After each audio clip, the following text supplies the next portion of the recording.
Bueno, pues muy buenos días a todos y lo primero dar las gracias al Colegio Oficial de Aparejadores y Arquitectos Técnicos de Madrid y en la figura de su presidente, a Jesús, por darnos la oportunidad de estar aquí. Yo encantado de estar ya con Germán, que ya son unos cuantos años, ya creo que 3 años que venimos trabajando también juntos. Y yo contarles la experiencia por poner un poco en contexto, aunque ya el presidente del colegio ha dado una serie de retazos respecto de lo que perseguimos y tratamos con las entidades colaboradoras helvícolas, que son un reflejo de lo que hemos tenido en nuestro sector, en el de edificación, ya desde hace bastantes años en las entidades colaboradoras urbanísticas. Contarles un poco mi experiencia en este sector, que soy un recién llegado.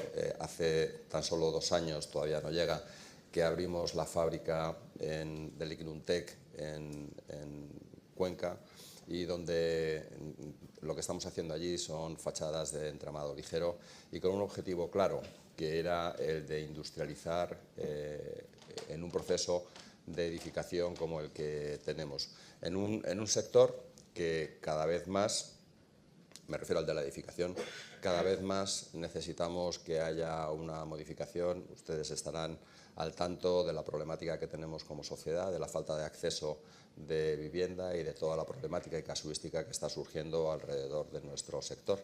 Obedece a varias razones. Una que ha sido noticia en esta semana pasada con la ley del suelo, la caída de la ley del suelo, y que garantizaba de alguna manera la seguridad jurídica en los procesos urbanísticos. 2, la falta de mano de obra que tenemos en nuestro sector. Yo no creo que sea un problema de nuestro sector, es un problema general, es un problema que todos los sectores estamos sufriendo. Todos los sectores que tienen mano de obra productiva a pie de tajo, donde cada vez tienen menos interés los jóvenes en formar parte, y consecuentemente en un proceso de salida del personal productivo, en nuestro caso en las edificaciones, y con una visión en los próximos 10 años demoledora de jubilación prácticamente del 30% de la fuerza laboral, y en una visión clarísima de que tenemos que industrializar en nuestro sector para solventar este problema de falta de acceso. Llevamos hablando de nuestro sector de la industrialización hace ya muchos años. Yo creo que empezamos con este mensaje hace 14 años, pero con unos avances realmente lentos. Hay mucha casuística alrededor de la falta de financiación, del cambio de procesos, la resistencia al cambio de estos procesos, que son importantes. Pero poco a poco de la necesidad se hace virtud y nos va empujando hacia esta línea. Nosotros visualizamos 3 líneas de trabajo en el proceso de industrialización. Una era el hormigón, otra era en acero y otra era la madera. En la reflexión que nos hicimos interna dentro de nuestra compañía, que además, aprovechando toda la normativa que viene de Europa y que va a impactar de una manera plena y muy profunda en el sector de la edificación, somos uno de los sectores, yo creo que estamos en el 3er lugar, que más impacto tiene sobre la huella de carbono. Pues veíamos que tenía que producirse un cambio. No lo veíamos por la vía del cemento, por la vía del hormigón, no lo veíamos por la vía del acero, y sí que lo veíamos por la vía de la madera, que además tiene una casuística importantísima. Industrialización es todo aquello que se puede robotizar o automatizar en sus procesos. El hormigón no es sencillo, el acero tiene alguna ventaja más, pero veíamos en el mundo de la madera la gran oportunidad para poder robotizar y automatizar todos los procesos, que sirviese de una manera clara para mejorar los sistemas de la edificación. Así lo hicimos, investigamos, decidimos poner nuestra fábrica en Castilla-La Mancha, en Cuenca, y empezamos a trabajar con todos los intervinientes en el sector forestal. La primera sorpresa que yo me llevé fue cuando teníamos en nuestro plan de negocio la viabilidad de la madera estructural que íbamos a necesitar por año, 12.500 metros cúbicos. Ese fue el primer cálculo que hicimos. Nos pusimos a recorrer los aserraderos tanto en Castilla y León como en Castilla-La Mancha, y cuando hablábamos de esta cifra de madera estructural nos miraban raro, nos miraban como sorprendidos. Digo, ¿cómo 12.500 metros cúbicos? ¿No sabéis lo que estáis diciendo? Y dice, pues tampoco es tanto, pues perdonadme, porque yo estoy acostumbrado a los manejos del hormigón, cemento, a hablar de toneladas y de metros cúbicos en un sector como el nuestro, de la edificación, que dices, pues es que estamos hablando de una cantidad muy pequeña, ¿cómo no puede ser? Bueno, no, pues va a ser muy complicado. Y fue muy complicado, hasta que llegamos a un acuerdo con el aserradero de Cuenca, y siempre con la vista atrás de la problemática que podría tener en un momento determinado la falta de capacidad de esta madera. Entonces, cuando empezamos a investigar, realmente, sobre todo en Castilla y León y en Castilla-La Mancha, cómo estaba el sector forestal, la parte de lo público y la parte de lo privado, pues entramos en contacto con las asociaciones también y participamos en foros con las asociaciones privadas. Pues lo que vimos era un sector que estaba fundamentalmente centrado en el papel, centrado en el tablero o en el mundo del mueble, embalajes y pellets. Y todo aquello que suponía el aprovechamiento de una madera que puede tener más valor, como es la estructural, pues a mí me chocaba muchísimo que se estuviese dedicando a pellets o que se estuviese dedicando a embalaje. Y eso fue una sorpresa para mí, como un material que tiene un alto valor añadido, pues se estuviese dedicando a esto y no se pusiesen las herramientas adecuadas para hacerlo de otra manera, ¿no? Cuando yo hablaba con las administraciones, en todos los casos me decían, no hay problema de madera. Claro, yo hablaba con las administraciones, no hay problema de madera. Yo hablaba con los aserraderos y decía, hay mucho problema con la madera. Dije, bueno, pues por una parte, por la parte pública, tienen una visión de lo que es el mundo forestal, de la gestión forestal, por la parte privada, aserraderos y la utilización, hay otra completamente diferente, pero sí que identificamos, yo creo que con las personas, aquí hay varias de ellas, que tienen responsabilidad en la gestión, diversos cuellos de botella que hacían difícil tener una gestión equilibrada. Y sobre todo, partiendo de una base, y es que nuestro sector, el de la edificación, que tiene un peso más o menos, si ponemos todas las actividades, del 10% del PIB, y con una tendencia claramente a subir, donde todas las administraciones en los 3 niveles ya han puesto el foco en la vivienda, en la falta de necesidad, y por darle una cifra a ustedes, todos los años se quedan en el debe más de 100.000 unidades y tenemos, según el informe de Banco de España,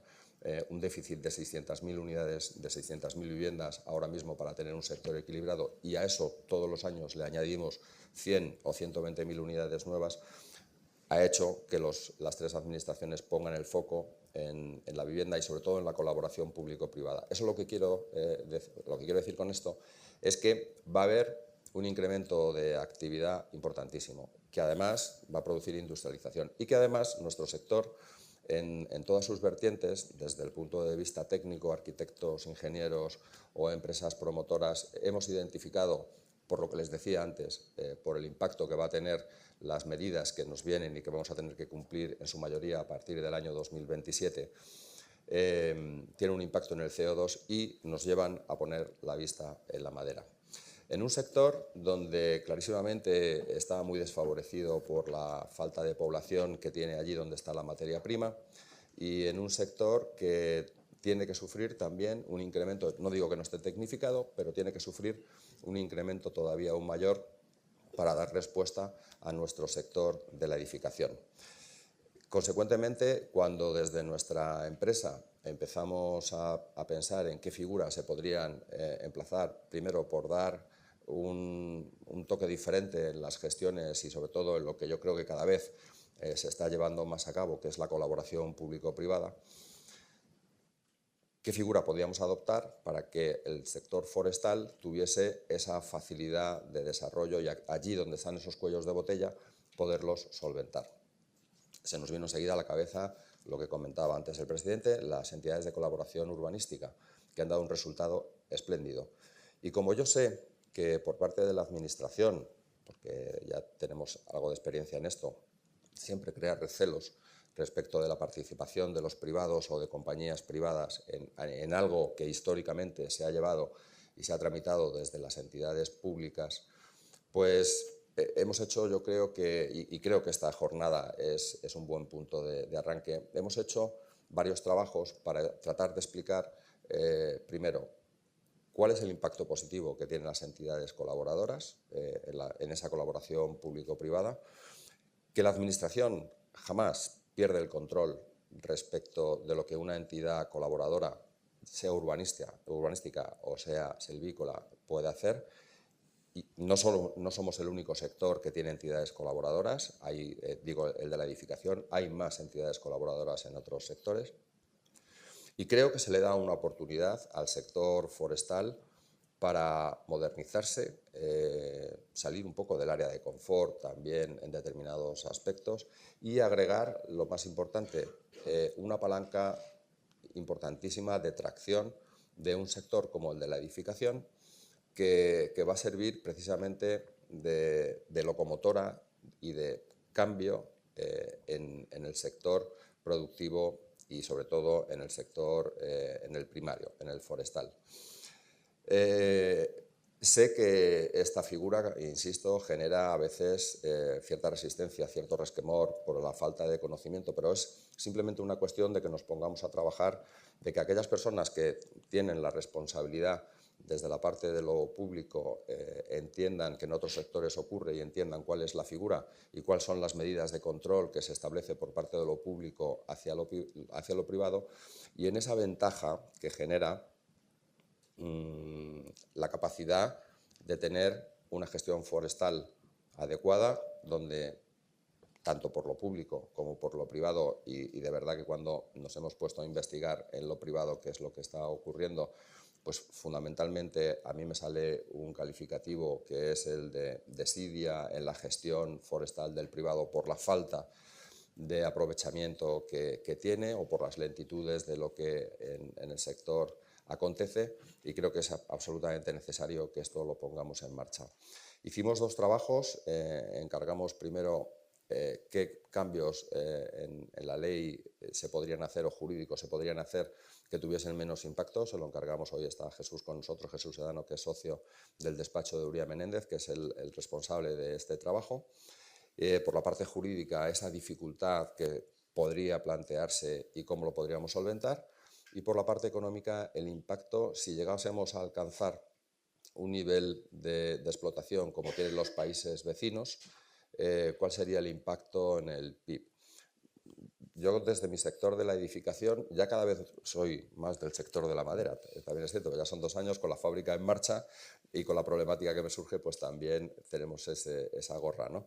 Pero el impacto que podría tener en el PIB y la falta de entendimiento de por qué en Portugal se hace unos metros cúbicos de explotación, por qué pasa en Austria, en países nórdicos, en Alemania, en general en todo el contorno, y nosotros con la potencia que tenemos estamos importando madera en vez de gestionar la nuestra, con las dificultades y la problemática que eso lleva consigo, ya no hablemos de incendios por falta de mantenimiento, etcétera, etcétera, pues entendemos que es una figura que es adecuada, que sé, que insisto, que puede tener cierta reticencia, pero que para despejar las dudas de las bondades que tiene esta tipología de gestión, solamente hay que sentarse y con amplitud y con altura de miras, analizar cuál es el impacto que tiene esta figura, verificar el control que por la parte pública se tiene de esta gestión y ponernos en marcha,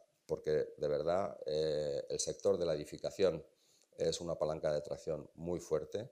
Tenemos un problema social importantísimo que además nos viene agravado por los requisitos que vamos a tener que cumplir en nuestras edificaciones, y porque creo que solo ofrece ventajas a un sector como el forestal.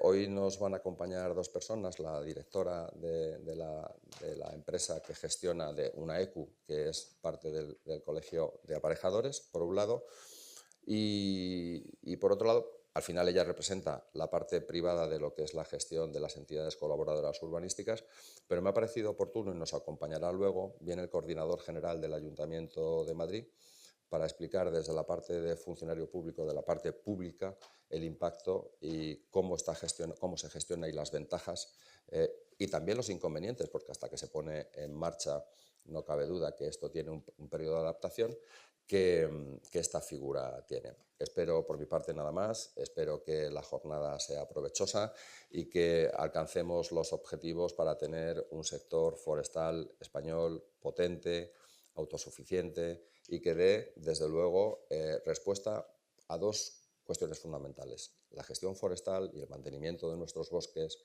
en orden y el grado de apoyo que se puede generar en un sector como en el de la edificación, que a su vez va a servir, yo creo que para modernizar también este sector de la edificación y solventar un problema fundamental de acceso a la vivienda. Muchas gracias.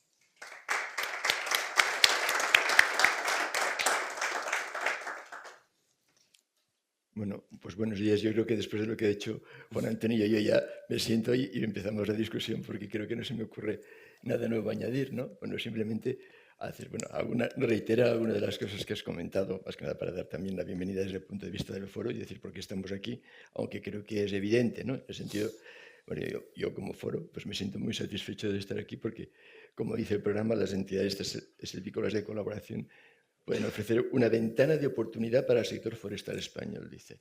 En ese sentido, pues nos parece que tiene interés, ¿no? Bueno, por otra parte, el motivo del foro, la razón de ser del foro, como todos sabéis, pues es impulsar el papel de los montes y del sector forestal en la lucha frente al cambio climático.